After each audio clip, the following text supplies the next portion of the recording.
चौथा अध्याय। नित्य धर्म का नामांतर वैष्णव धर्म है। लहाड़ी महाशय और वैष्णव दास की कुटिया पास ही पास है। समीप ही कुछ आम और कटहल के वृक्ष हैं। चारों ओर छोटे छोटे सुपारी के वृक्ष शोभा पा रहे हैं। आंगन में एक बहुत बड़ा गोल चबूतरा है। जिस समय श्री प्रद्युम्न ब्रह्मचारी उस कुंज में रहते थे, यह चबूतरा उसी समय का है। बहुत दिनों से वैष्णव लोग उसे सुरभि चबूतरा कहते हैं। उसकी परिक्रमा करते हैं तथा उसे श्रद्धा से प्रणाम भी करते हैं। संध्या हो गई है। वैष्णव दास अपनी कुटी में पत्तों के आसन पर बैठे हरि नाम जप कर रहे हैं।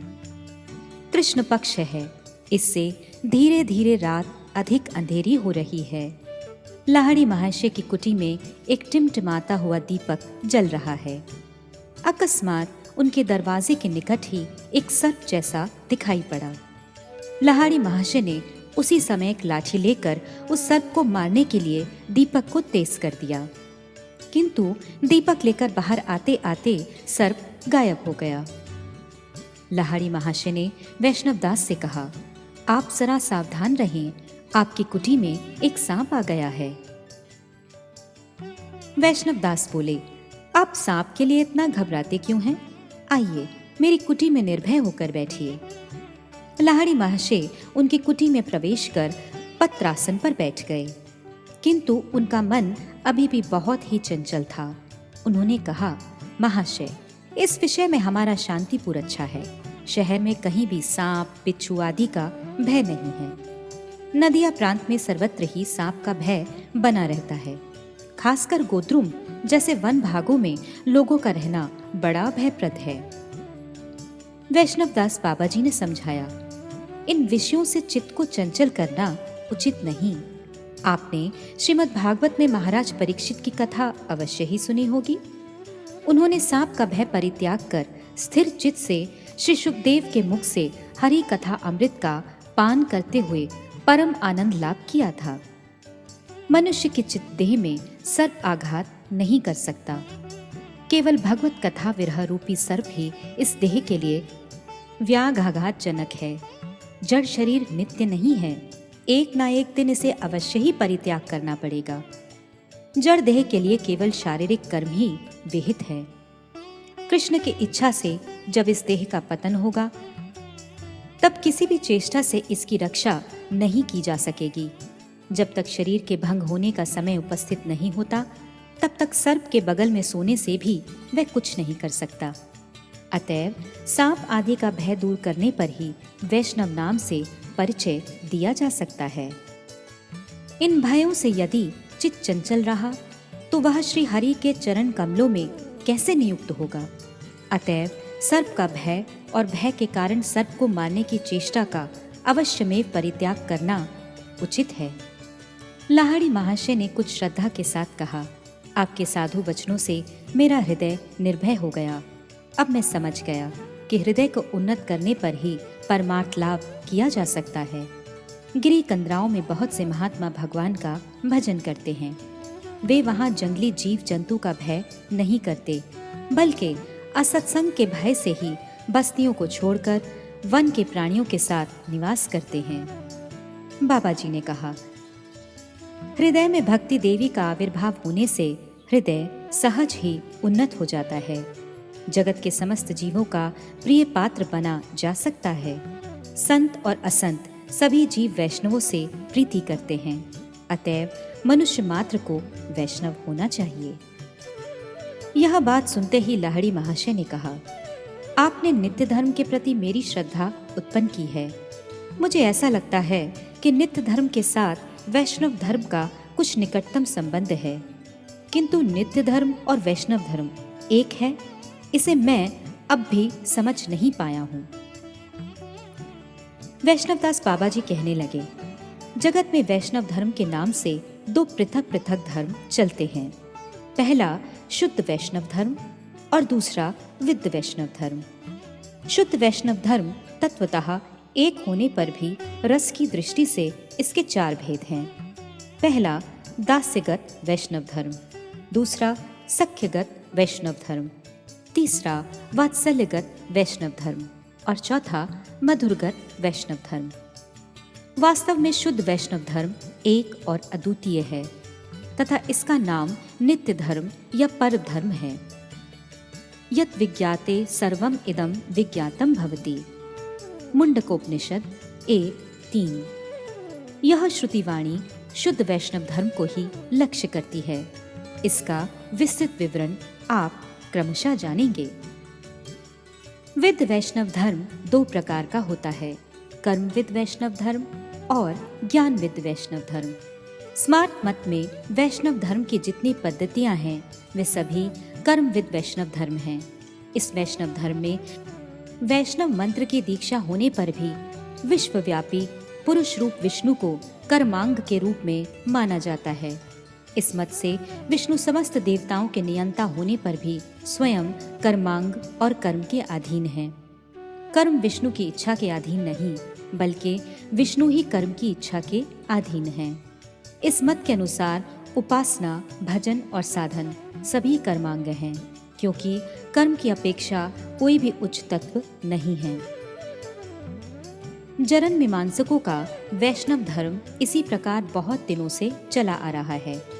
भारत में इस मत के बहुत से लोग अपने को वैष्णव होने का अहंकार करते हैं। वे शुद्ध वैष्णवों को वैष्णव स्वीकार नहीं करना चाहते। यह उनका दुर्भाग्य है।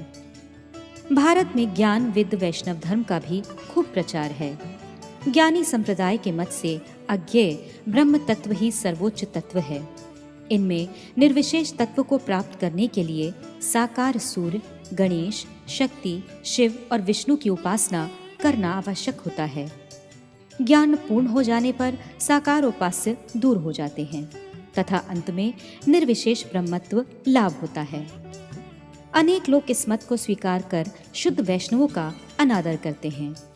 इस पंच उपासना में विष्णु की जो उपासना होती है उसमें दीक्षा, पूजा आदि सभी कुछ विष्णु विषयक होती है। कहीं कहीं पर उनकी उपासना राधा कृष्ण विषयक होने पर भी वह शुद्ध वैष्णव धर्म नहीं है। इस प्रकार विद वैष्णव धर्म को पृथक कर देने पर जिस शुद्ध वैष्णव धर्म का प्रकाश होता है वही यथार्थ वैष्णव धर्म है। कली के प्रभाव से अधिकांश लोग शुद्ध वैष्णव धर्म को न समझ सकने के कारण विद वैष्णव धर्म को ही वैष्णव धर्म समझते हैं।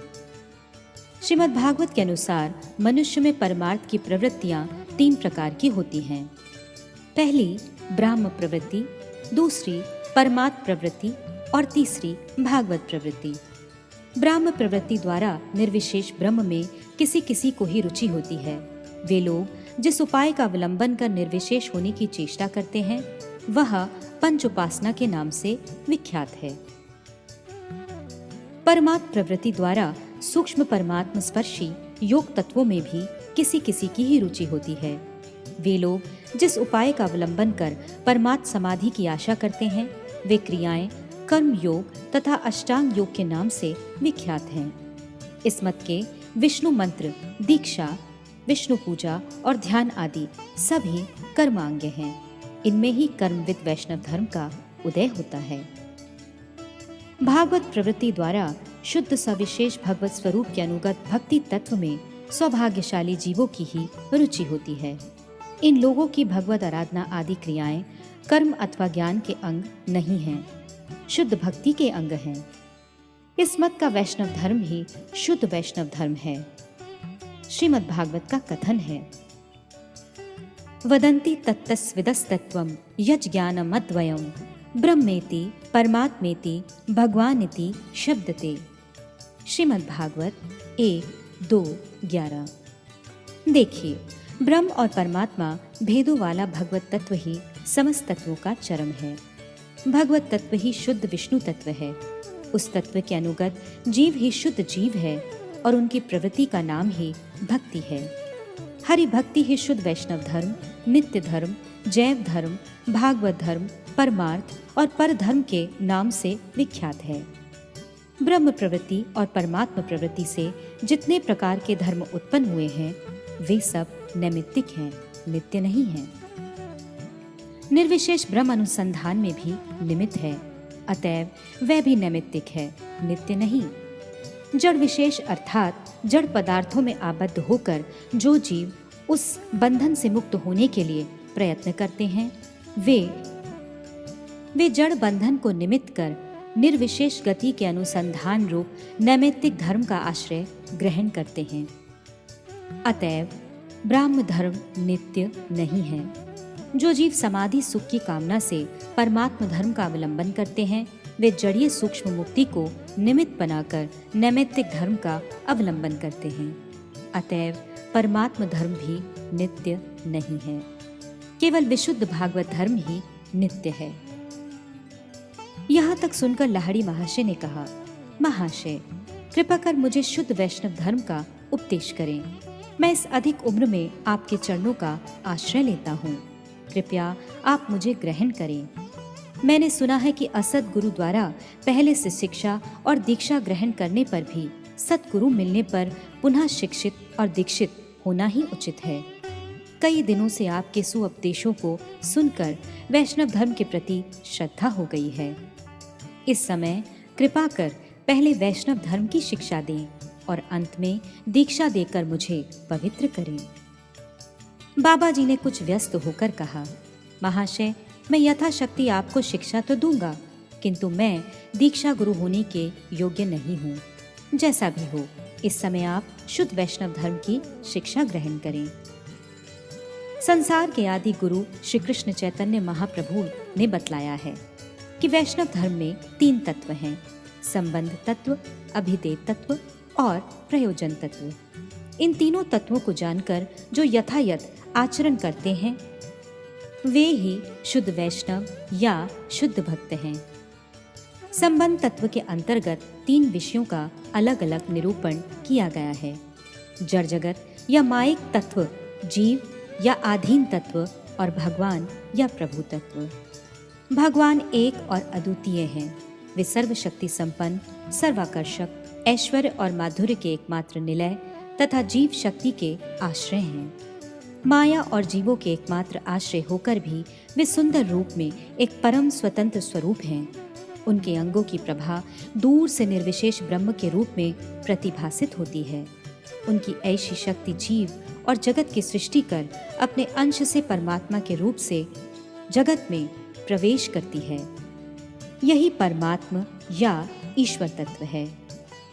ऐश्वर्य प्रधान प्रकाश में वे परम व्योम में वैकुंठ में नारायण हैं और वही अपने माधुर्य प्रकाश वृंदावन में गोपी जन वल्लभ श्री कृष्ण चंद्र हैं।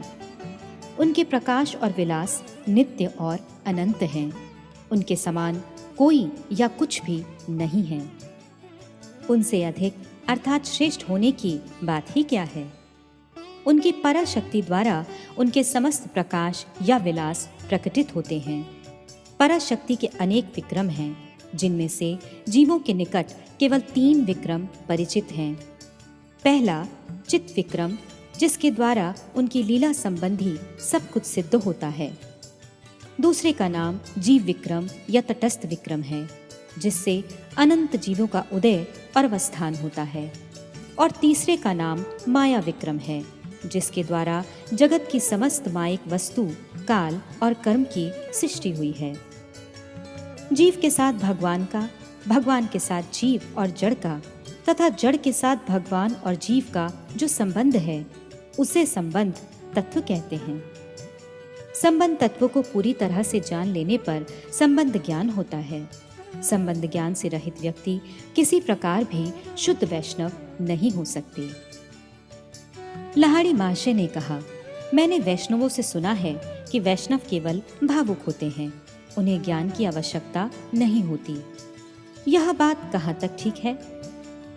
मैंने अब तक हरिनाम संकीर्तन में भाव को ही संग्रह करने का प्रयत्न किया है, किंतु ज्ञान के लिए तो कोई चेष्टा नहीं की। बाबा जी ने कहा, भाव का उदय होना ही वैष्णवों के लिए परम फल है, किंतु भाव शुद्ध होना चाहिए।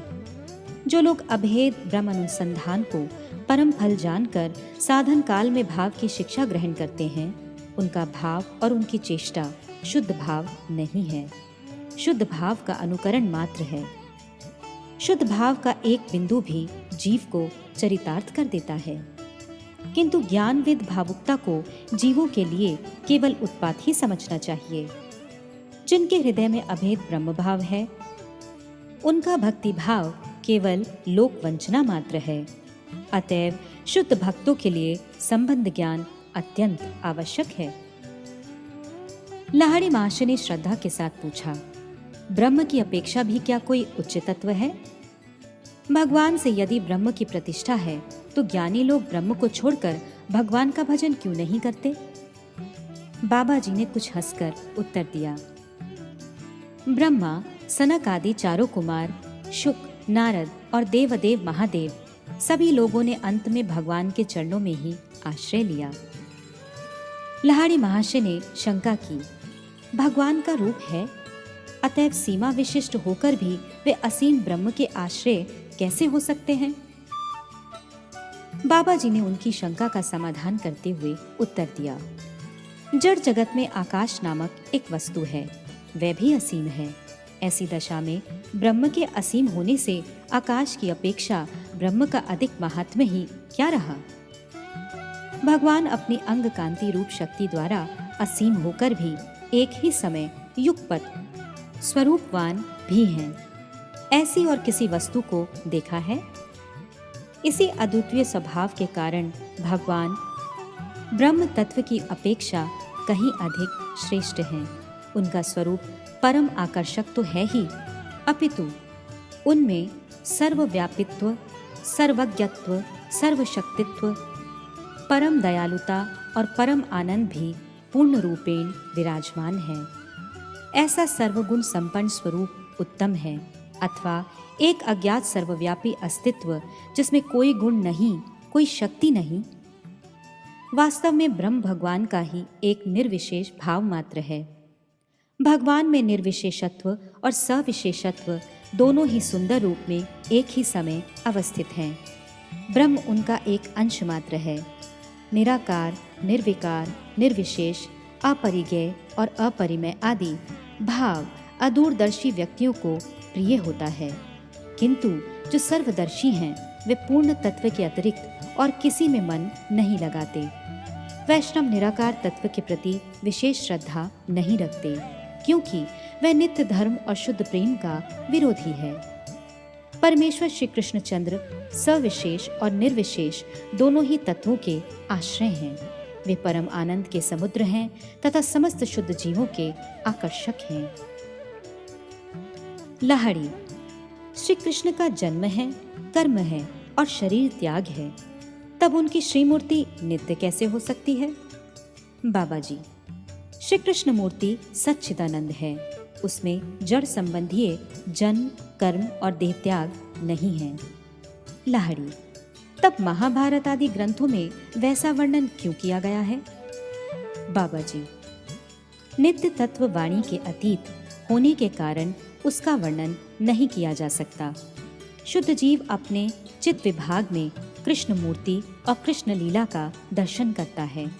वाणी द्वारा व्यक्त किए जाने पर वह तत्व जड़ीय इतिहास की तरह वर्णित हो जाता है। जो लोग महाभारत आदि ग्रंथों का सार ग्रहण करने में समर्थ हैं, वे कृष्ण लीला आदि का जैसा अनुभव करते हैं। जड़ बुद्धि वाले उन्हीं वर्णनों को दूसरी तरह से अनुभव करते हैं। लाहिड़ी, कृष्ण मूर्ति का ध्यान करने पर हृदय में देश और काल से परिच्छिन्न एक भाव उदित होता है। उसे पाकर श्री मूर्ति का ध्यान कैसे हो सकता है?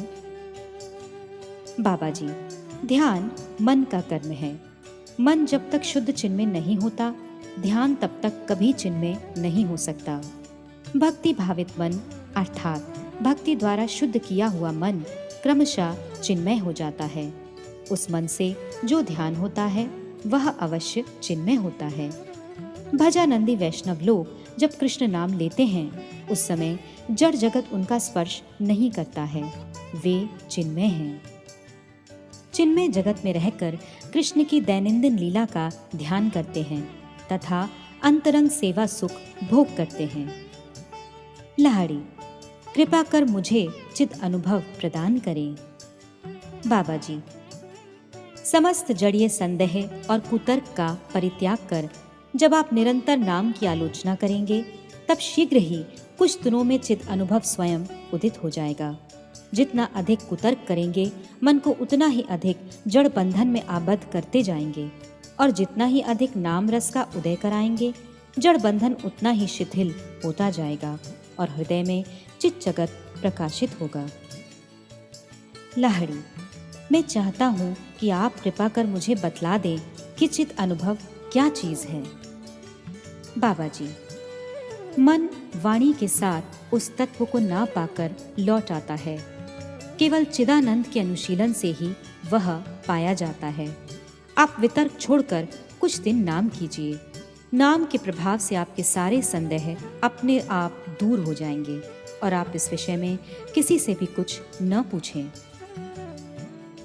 लाहड़ी, मैंने जान लिया कि श्री कृष्ण में श्रद्धा की भावना रखते हुए उनका नाम रस का पान करने से पूर्ण परमार्थ लाभ किया जा सकता है। मैं संबंध ज्ञान को अच्छी तरह समझकर पीछे नाम ग्रहण करूंगा।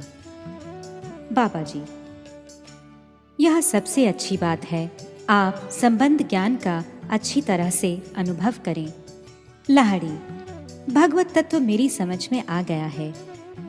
भगवान ही एक परम तत्व हैं। ब्रह्म और परमात्मा उनके अधीन हैं। वे सर्वव्यापी होकर भी अपने अपूर्व श्री विग्रह द्वारा चित जगत में विराजमान हैं। वे सर्वशक्ति समन्वित और सच्चिदानंद घन पुरुष हैं। समस्त शक्तियों के अधीश्वर होने पर भी वह आह्लादनी शक्ति के संग सुख में सदा विभोर रहते हैं। अब कृपा कर आप मुझे जीव तत्व का उपदेश करें। बाबा जी, श्री कृष्ण की अनंत शक्तियों में तटस्था शक्ति भी एक है। इस शक्ति से एक ऐसा तत्व बहिर्गत होता है जो चित जगत और जड़ जगत दोनों में विचरण कर सके। इस तत्व को जीव तत्व कहते हैं। जीव का गठन केवल चित परमाणु है। शूद्र होने के कारण वह जगत में आबद्ध होने के योग्य होता है, किंतु शुद्ध चित गठन होने के कारण थोड़ा सा चित्तबल प्राप्त करने से ही वह चित जगत का निवासी होकर परम आनंद लाभ कर सकता है। जीव दो प्रकार के होते हैं, बद्ध और मुक्त। चित जगत में रहने वाले जीव मुक्त हैं और माया द्वारा बद्ध होकर जड़ जगत में आसक्त जीव बद्ध हैं। बद्ध जीव दो प्रकार के हैं, उदित विवेक और अनुदित विवेक। वे मनुष्य जिनमें परमार्थ की चेष्टा नहीं होती तथा पशु पक्षी ये अनुदित विवेक बद्ध जीव हैं। जो मनुष्य वैष्णव पथ का अवलंबन करने वाले हैं वे उदित विवेक बद्ध जीव हैं, क्योंकि वैष्णवों के अतिरिक्त और किसी में भी परमार्थ की सच्ची चेष्टा नहीं होती। इसलिए शास्त्रों में वैष्णव सेवा और वैष्णव संघ को सब कर्मों से श्रेष्ठ बतलाया गया है। जिस शास्त्रीय श्रद्धा का अवलंबन करने से उदित विवेक जीवों को अर्थात वैष्णवों को कृष्ण नाम के भजन में रुचि उत्पन्न होती है, उसी से उनमें वैष्णव सेवा और वैष्णव संघ में भी रुचि होती है। किंतु अनुदित विवेक मानव शास्त्रीय श्रद्धा द्वारा कृष्ण नाम ग्रहण नहीं करते, केवल परंपरागत आचारों के अनुसार कृष्ण मूर्ति का अर्चन करते हैं। अतएव इन लोगों में वैष्णव सेवा और सत्संग में रुचि नहीं होती। लाहड़ी, कृष्ण तत्व और जीव तत्व समझ गया। अब कृपा कर माया तत्व भी समझा दीजिए। बाबा जी, माया अचित व्यापार है। माया कृष्ण की एक शक्ति है। इसका नाम अपरा शक्ति या बहिरंगा शक्ति भी है। जैसे छाया प्रकाश से दूर रहती है, उसी तरह माया भी कृष्ण और कृष्ण भक्ति से दूर रहती है। जड़ जगत के 14 भुवन पृथ्वी, जल, तेज, वायु, आकाश, मन, बुद्धि और जड़ देह में माया आमित्व रूप अहंकार पैदा करती है। बद्ध जीव के स्थूल और लिंग अर्थात सूक्ष्म दोनों देह मायिक हैं। मुक्त होने पर जीव की चित्त देह निर्मल हो जाती है।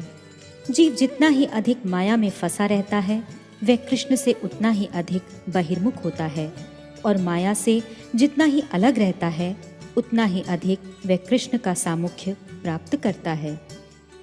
बद्ध जीवों के भोग के लिए कृष्ण की इच्छा से माइक ब्रह्मांड की सृष्टि होती है। माइक जगत जीवों का नित्य निवास स्थल नहीं है, बल्कि यह जीवों के लिए कारागार मात्र है। लाहड़ी।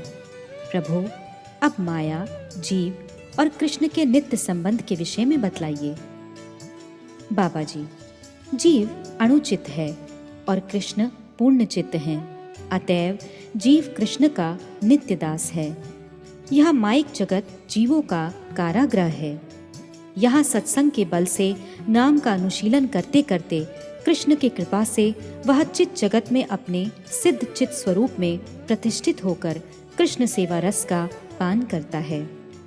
यही तीनों तत्वों का परस्पर निगूढ़ संबंध है। इसका ज्ञान न होने से भजन कैसे हो सकता है? लाहड़ी। यदि विद्या अध्ययन के द्वारा ज्ञान लाभ होता है तो वैष्णव होने के लिए क्या पांडित्य की आवश्यकता होती है? बाबा जी, वैष्णव बनने के लिए किसी विद्या या किसी भाषा की शिक्षा नहीं लेनी पड़ती। जीव का माया भ्रम दूर करने के लिए सद्गुरु सद वैष्णवों के चरणों में आश्रय लेना चाहिए। वे अपनी वाणी और आचरण के द्वारा संबंध ज्ञान का उदय करा देते हैं। इसी का नाम दीक्षा और शिक्षा है। लाहड़ी। दीक्षा और शिक्षा के बाद क्या करना होता है? बाबा जी, सचरित्रता के साथ कृष्ण का भजन करना होता है। इसी का नाम अभिदय तत्व है। यह तत्व वेद आदि समस्त शास्त्रों में प्रबल रूप से अभिहित अर्थात कथित होने से श्रीमन महाप्रभु ने इसका नाम अभिदय तत्व रखा है। आंखों में आंसू भरकर लाहड़ी महाशय ने कहा, गुरु, मैं आपके श्री चरणों में आश्रय लेता हूँ। आपकी मधुर उपदेश वाणियों को सुनकर मुझे संबंध ज्ञान हो गया और साथ ही साथ न जाने कैसे आपकी कृपा से मेरे वर्ण, शिक्षा और विद्या आदि के सारे संस्कार दूर हो गए। आप कृपा कर मुझे अभिदय तत्व की शिक्षा प्रदान करें। बाबा जी, अब कोई चिंता नहीं है। जब आप में दीनता आ गई है तब समझ लीजिए कि श्री चैतन्य देव ने आप पर अवश्य कृपा की है। जगत में फंसे हुए जीवों के लिए साधु संग ही एकमात्र उपाय है। साधु गुरु कृपा कर भजन की शिक्षा देते हैं।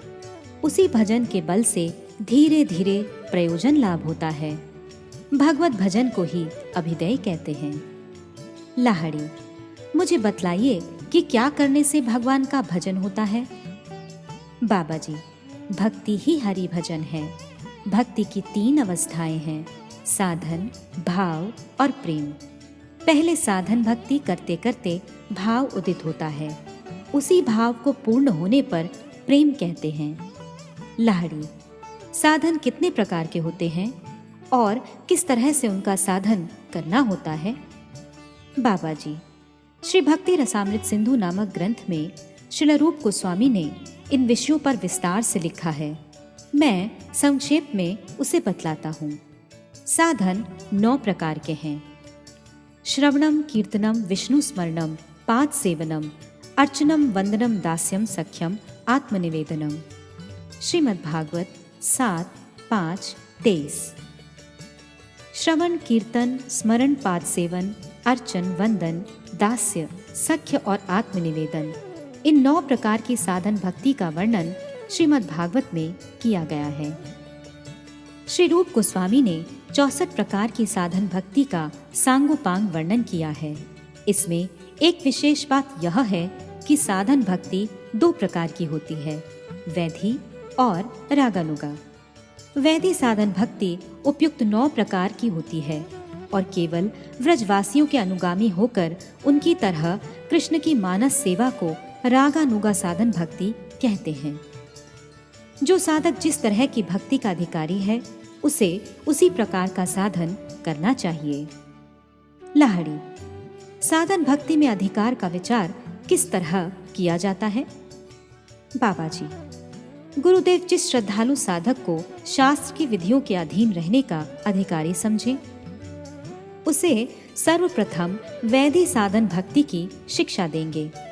जो रागानुगा भक्ति के अधिकारी हैं उन्हें राग मार्गीय भजन की शिक्षा देंगे। लाहड़ी, अधिकार कैसे जाना जाता है?